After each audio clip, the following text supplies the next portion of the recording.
देश के सबसे बड़े सूबे यानी उत्तर प्रदेश में चुनावी सरगर्मी काफी तेज हो गई है। 10 फरवरी को पश्चिमी यूपी की कई सीटों पर वोट पड़ने वाले हैं। एक तरफ सपा और आरएलडी का गठबंधन है तो दूसरी तरफ बीजेपी फिर जाटों का दिल जीतने का दम भर रही है। साल 2014 के लोकसभा चुनाव हो या 2017 के यूपी विधानसभा चुनाव, पश्चिमी उत्तर प्रदेश से बीजेपी को भर भर के वोट मिले। भगवा पार्टी को इस बात का एहसास भी है और यही कारण है कि वहां पर किसी भी तरह से लोगों की नाराजगी को मोल नहीं लेना चाहती, खास तौर से जाट समुदाय की। पश्चिमी उत्तर प्रदेश में किला फतेह करने के लिए जाट वोटरों की साथ जरूरी है। इस बार पश्चिमी यूपी की तस्वीर किसान आंदोलन की वजह से बदली सी है। जयंत चौधरी के साथ अखिलेश यादव के हाथ मिलाने के बाद इस तरह की अटकलें लगाई जा रही है कि जाटों का समर्थन इस गठबंधन को मिल सकता है। लिहाजा ऐसे में अगर अखिलेश यादव को लखनऊ की सत्ता में बैठना है तो उसका रास्ता जाटों के खेत से ही होकर गुजरता है। दरअसल गन्ने और चीनी उत्पादन के लिए मशहूर पश्चिमी यूपी को अक्सर जाटलैंड और गन्ना बेल्ट भी कहा जाता है। पश्चिमी यूपी में किसकी ठाठ जमेगी और किसकी खाट खड़ी होगी, ये काफ़ी हद तक जाट समुदाय पर निर्भर करता है।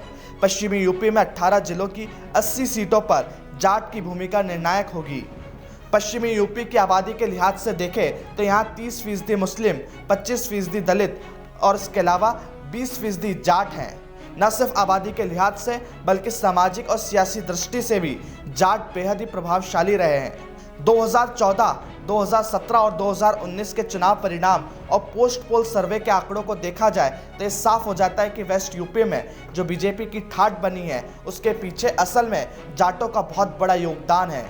2012 के विधानसभा चुनाव में यहां बीजेपी को वेस्ट यूपी की 136 सीटों में से 20 पर ही जीत हासिल हुई तो अगले ही चुनाव में बीजेपी ने 109 सीटों पर कब्जा कर लिया। नतीजतन बीजेपी ने पहली बार देश के सबसे बड़े सूबे में 312 सीटें जीतकर इतिहास रच दिया। लेकिन इस बार राहें काफ़ी मुश्किल हैं क्योंकि जाटों की नाराज़गी भाजपा के सामने खड़ी है। वहीं अगर अखिलेश यादव को फिर से मुख्यमंत्री बनना है तो उसके लिए जाटों का साथ चाहिए होगा। कृषि कानूनों को लेकर भाजपा पहले ही जाटों को नाराज कर चुकी है। ऐसे में जाटों की इस नाराजगी का बीजेपी से सपा और आरएलडी का गठबंधन फायदा उठा सकता है।